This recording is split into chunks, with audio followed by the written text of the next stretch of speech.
Hey gang, Dennis Tubbergen here with another video economic update. It is April 2018.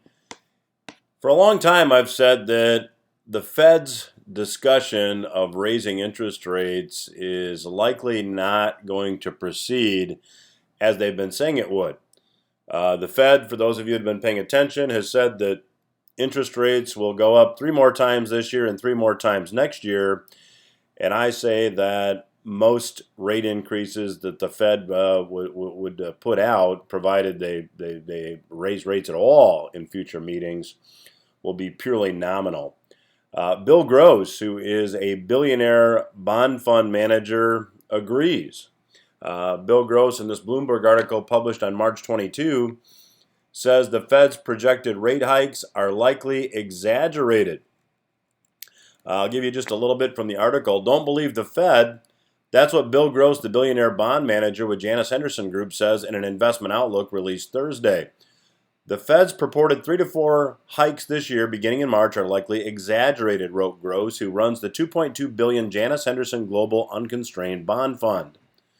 The U.S. and global economies are too highly leveraged to stand more than a 2% Fed funds level in a 2% inflationary world. Let me comment on that. He said the U.S. and global economies are too highly leveraged. What does that mean? He said there's simply too much debt to finance this debt at a higher interest rate. So what we think is going on behind the scenes is that we've got this exchange stabilization fund, which is, you can go to the U.S. Treasury's website and read about it. I think that as foreign central banks and foreign governments dump U.S. dollar-denominated assets, which should drive rates up, they're using the exchange stabilization fund to keep funds low. That can't continue long term. So I think that the Fed is painted a bit into a corner here. I think that the Fed will talk about raising rates, but I think that Mr. Gross here is correct. I think that they just simply can't raise rates simply because there's too much debt to finance at a higher interest rate.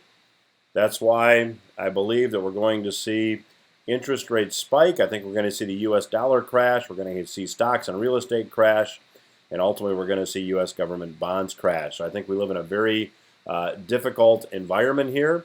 In this environment, as I have been saying, I certainly like holding some cash, and I like holding some precious metals. That is today's video economic update. I'm Dennis Tubbergen.